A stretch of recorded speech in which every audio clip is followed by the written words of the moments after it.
اس طریقے سے کرتے ہیں، اللہ رمضان کی رحمت سے سارے مرحوموں کی مغفرت فرمائے، کیا یہ درست ہے؟ رمضان کی برکت سے ہاں، سوال ایسا ہے، کیا اس طریقے کی دعا کی جا سکتی ہے؟ سوال کیا اللہ رمضان کی رحمت سے سارے مرحوموں کی مغفرت فرمائے؟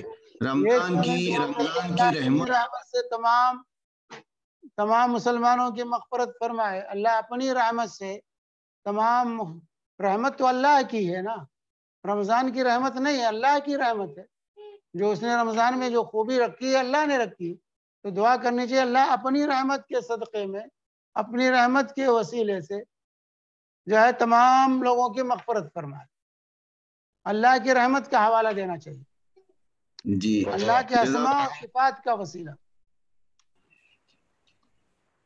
جی جزاک اللہ خیرن شیخ۔ اب اس میں ایک ٹیکسٹ جو آیا ہے وہ ہے مرحوموں، مرحوم بولے تو آلریڈی اس کے اوپر رحم آ چکی ہے، کہنا یہ سوال الگ ہے کہ کیا کسی کو مرحوم کہا جا سکتا ہے؟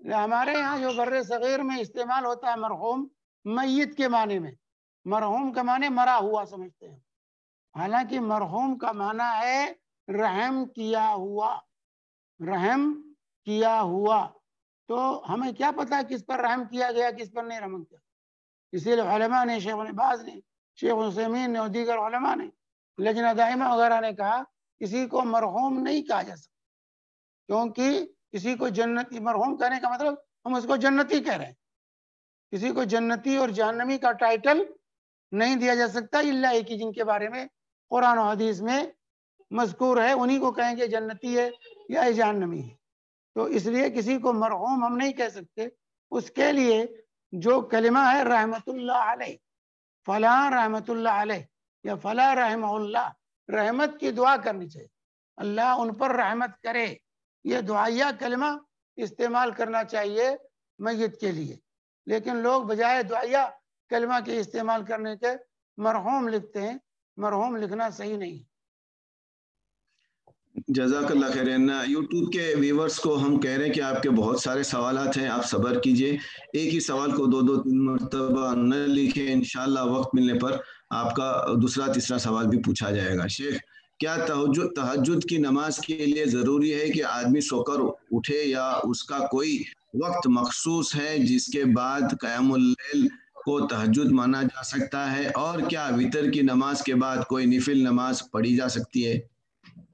دیکھیے، جہاں تک سوال ہے تہجد، قیام، تراویح، صلاۃ اللیل، یہ سب ایک ہی نماز کے مختلف نام، صرف یہ اصطلاحات الگ ہیں۔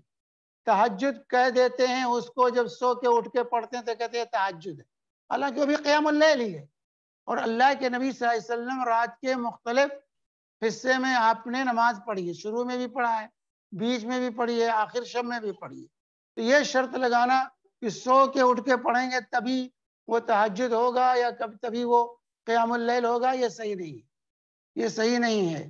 تہجد، قیام اللیل، صلاۃ اللیل سب ایک ہی نماز ہے، اور اللہ کے نبی صلی اللہ علیہ وسلم سے جو ہے ہر وقت جو ہے شروع رات میں بھی پڑھی ہے، بیچ میں بھی پڑھی ہے، آخر میں بھی پڑھی ہے آپ نے نماز، تو ایک ہی نماز کے مختلف نام ہیں۔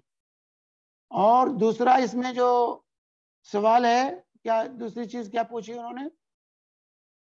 دوسرا ہے کیا وتر کی نماز کے بعد کوئی نفل نماز پڑھی جا سکتی ہے؟ نماز کے بعد نوافل پڑھ سکتے ہیں، عادت نہیں بنانی چاہیے، عادت یہ ہونی چاہیے کہ وتر کی نماز آخری نماز ہو، جیسا کہ اللہ کے نبی صلی اللہ علیہ وسلم کی حدیث ہے اجعلوا آخر صلاتکم باللیل وترا، ابو داؤد، ترمذی وغیرہ کی صحیح حدیث ہے کہ رات کی آخری نماز وتر کو بناؤ، لیکن اگر انسان وتر پڑھ لیا اور پڑھنے کے بعد پھر اس کی نیند کھلی اور کچھ رکعتیں پڑھنا چاہتا ہے تو وہ پڑھ سکتا ہے، جیسا کہ صحیح مسلم کی حدیث ہے، حضرت عائشہ صدیقہ رضی اللہ تعالی عنہ بیان کرتی ہیں کہ اللہ کے نبی صلی اللہ علیہ وسلم نے وتر کے بعد 2 رکعت نماز ادا کی، تو یہ بیان جواز کے لیے تھا وتر کے بعد، کہ بسا اوقات کسی کو ضرورت پڑ جائے پڑھنے کی تو وہ پڑھ سکتا ہے۔ دعا کا صحیح طریقہ کیا ہے؟ دعا کیسے کریں؟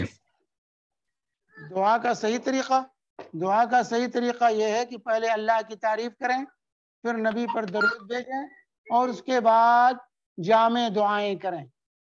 جامع عام دعا کے لیے دونوں ہاتھ اٹھائیں، دونوں ہاتھ ایسے الگ نہ کریں، ملے ہوئے ہوں، سینے کے برابر مقابل میں لائیں اور پھیلائیں دونوں ہاتھوں کو، اور اللہ تبارک و تعالیٰ سے پہلے اللہ کی حمد و ثنا ہو، پھر نبی پر درود ہو، پھر اس کے بعد جو دعا کرنی ہے وہ دعا کریں. اپنے لیے کریں، اپنے بال بچوں کے لیے کریں، اور تمام مسلمانوں کے لیے دعا کریں، اور پھر اللہ کے حمد و صلات پر دعا کو ختم کر دیں.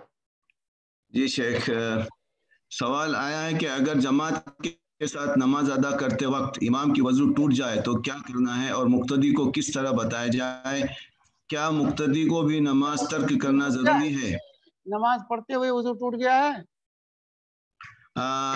وہ سوال ایسا پوچھ رہے ہیں، وہ پتہ نہیں وہ خود امام ہے یا مقتدی ہے، مجھے نہیں معلوم، لیکن سوال اس طریقے سے آیا، اگر جماعت کے ساتھ نماز ادا کرتے وقت امام کی وضو ٹوٹ جائے تو کیا کرنا ہے، اور مقتدی کو کس جائے؟ امام کا اگر وضو ٹوٹتا ہے تو اپنے پیچھے سے ایک شخص کو ہاتھ سے پکڑ کر اپنی جگہ پر کھڑا کرے گا اور اپنا چلا جائے گا، وضو کر کے آ کے پھر سے نماز پڑھے گا. تو جب امام واپس آئے گا تو وہ مقتدی ہو جائے گا، ہے نا؟ امام جب آئے گا تو وہ مقتدی ہو کے نماز پڑھے گا. ہاں، اور کیا مقتدی کو بھی نماز ترک کرنا ضروری ہے ان کا؟ اور اسی میں سوال ہے. ہاں، تو اگر جس کا بھی وضو ٹوٹ جائے اس پر لازم ہے کہ نماز فوراً بند کر دے، کیونکہ وضو ٹوٹنے کے بعد نماز پڑھنا یا اللہ سے مذاق کرنا. اسی لیے اللہ کے نبی صلی اللہ علیہ وسلم کی حدیث ہے، جب تم میں سے کسی کا وضو ٹوٹ جائے نماز کے دوران تو اپنے ناک پر ہاتھ رکھے اور وہ فوراً چلا جائے واپس، نماز چھوڑ دے. بغیر وضو کے نماز پڑھنا جائز نہیں. تو امام کا ٹوٹے وضو یا مقتدی کا وضو ٹوٹے، وہ فوراً جو ہے نماز توڑے اور نماز چھوڑے اور ناک پر ہاتھ رکھے تاکہ پردہ پوشی ہو جائے کہ گویا کہ نکسیر پھوٹ گئی ہے، کوئی عارضہ پیش آ گیا.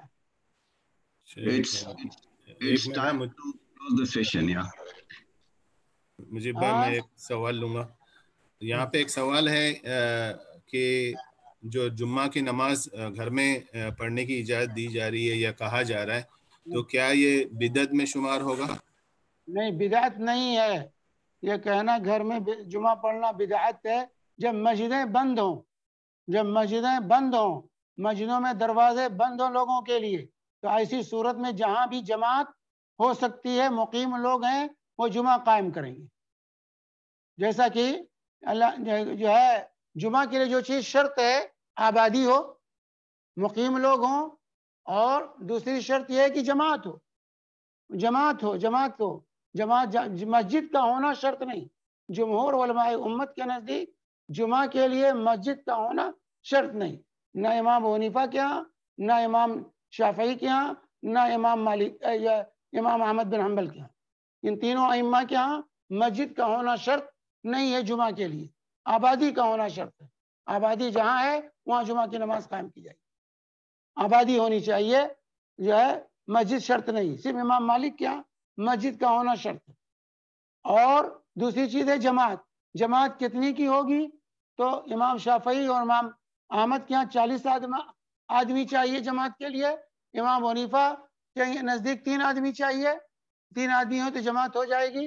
اور اسی قول کو علامہ ابن تیمیہ نے اختیار کیا ہے کہ 3 آدمی ہو تو جماعت ہو جائے گی، اور یہی قول راجح ہے کیونکہ 40 کی کوئی دلیل نہیں ہے. ما فوق الاثنین فہو جمع، 2 سے جو زیادہ ہوں وہ جماعت ہے. 2 سے جو زیادہ ہے وہ جماعت ہے. تو 3 آدمی، 3 مرد، بالغ عاقل مرد 3 کہیں ہیں تو وہ جمعہ پڑھ سکتے ہیں، وہ جمعہ قائم کریں گے، جمعہ پڑھ سکتے ہیں. 3 آدمی کا ہونا ضروری ہے. ہاں، یہ اور بات ہے کہ جمعہ کے لیے خطبہ واجب ہے، خطبے کا اہتمام کرتے ہوئے نماز جو ہے جمعہ پڑھی جائے گی. شیخ، یہ سوال ایکچولی اس لیے آیا کیونکہ کسی نے ایک آڈیو بھیجا ہے کہ یہ مفتی یعنی حرم کے مفتی کی یہ ہے کہ جمعہ نہیں پڑھ تو سکتے. حرم کے مفتیوں کی فتویٰ ان کے ہاں فتویٰ دیا ہے، لیکن جو ہے صحیح بات یہ ہے کہ جو ہے یہ کہنا کہ گھر میں جمعہ نہیں ہو سکتی، یہ صحیح نہیں ہے. شیخ میں تھوڑا سا اس پہ بولنا پسند کروں گا، وہ یہ ہے کہ وہ جو صرف آڈیو آیا ہے، ہمیں کہیں سے بھی وہ حرم کے مفتی نے کہا ہے یا سعودی عرب کے مفتی نے کہا ہے، اس کی کوئی دلیل نہیں ہے، صرف آڈیو چل رہا ہے اور لوگوں نے اس کو جو ہے نا اندھادھند لوگوں تک پہنچایا. مجھے بھی 10 لوگوں نے پوچھا، میں نے کسی کا جواب نہیں کسی دیا. نے بھی کہا ہو، دیکھیے اگر جمعہ کی نماز قائم ہو رہی ہے تو پھر ہم کہیں گے گھر میں جمعہ پڑھنا بدعت ہے. جمعہ کی نماز آپ کے شہر میں قائم ہو رہی ہے، پھر آپ مسجد چھوڑ کر گھر میں پڑھ رہے ہیں تو یہ بدعت ہے، اس میں کوئی شک نہیں. لیکن جمعہ سرے سے ہے ہی نہیں، اور جیسے آج کل کے حالات ہیں، تو ایسی صورت میں جہاں بھی آپ جماعت ہو سکتی ہے 3 آدمی کی، وہاں جمعہ پڑھیں گے.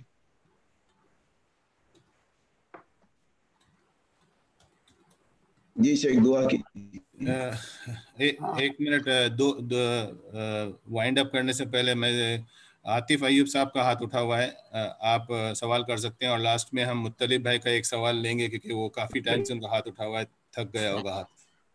ٹھیک ہے حاضر. السلام علیکم ورحمۃ اللہ. وعلیکم السلام ورحمۃ اللہ وبرکاتہ. شیخ اگر صرف گھر میں مرد ہے اور زوجہ ہے، وہ جمعہ نہیں کر سکتے؟ کچھ ظہر پڑھیں گے، ظہر کی نماز پڑھیں گے، جمعے کی ایک نماز مرد نہیں. ایک ہی عورت ہے، 3 مرد چاہیے، 3 عورتوں پر جمعہ فرض نہیں ہے. عورتوں کے ہونے کی وجہ سے جمعہ نہیں قائم کریں گے، جمعہ قائم کریں گے 3 یا 3 سے زیادہ مرد ہو. اچھا ٹھیک ہے، جزاک اللہ. حیاکم اللہ.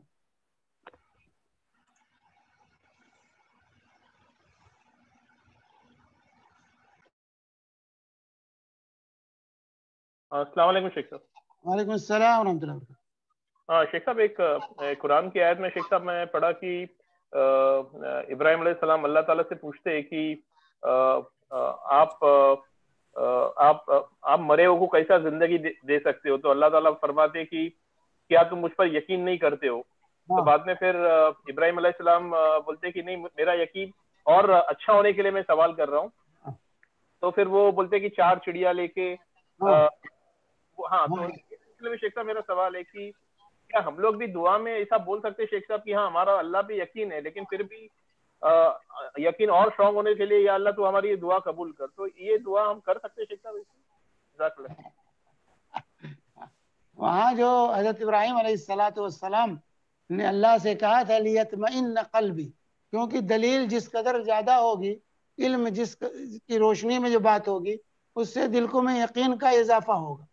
اس لیے سیدنا ابراہیم کو یقین تھا کہ اللہ مردوں کو زندہ کرنے پر قادر ہے، وہ کرے گا، لیکن وہ جو اپنے علم میں اضافے کے لیے تاکہ اور یقین میں اضافہ ہو، اس لیے انہوں نے کہا کہ کیف تحیی الموتى، اے اللہ تو مردوں کو زندہ کیسے کرے گا؟ کیونکہ جس قدر علم میں دلیل میں اضافہ ہوگا اسی قدر یقین میں اضافہ ہوگا. اس لیے انہوں نے کہا تھا. تو آپ یہ کہتے تھے میں دعا میں کروں کہ اللہ میرے جو ہے دعا قبول کر لے تاکہ میرے یقین میں اضافہ ہو جائے. کہہ سکتے ہیں بھائی، کہہ سکتے ہیں، لیکن آپ کہیے مجھے یقین ہے.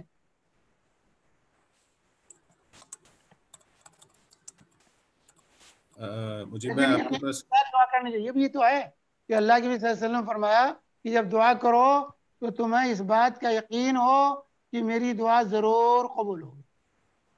یہ دعا کے بارے میں ہے کہ اس یقین کے ساتھ دعا کریں کہ ہماری دعا رد نہیں ہوگی، ضرور قبول ہوگی. اور یاد رکھیں اگر الٹی سیدھی دعائیں نہیں ہیں تو اللہ تعالیٰ مومن کی دعا کو رد نہیں کرتا ہے، لیکن اس کی قبولیت کے 3 طریقے ہیں. یا تو وہی چیز دے دیتا ہے جو بندہ مانگتا ہے، یا اس کو ذخیرہ آخرت بنا دیتا ہے، یا اس کی جگہ پر اللہ تعالیٰ کوئی دوسری اچھی چیزیں دے دیتا ہے، یا کوئی بلا اس سے دور کر دیتا ہے. تو دعا ہمیشہ قبول ہوتی ہے انشاءاللہ. جی فیض بھائی کا ہاتھ بھی اٹھا ہوا تھا، میں نے نوٹ نہیں کیا تھا. فیض بھائی کو ذرا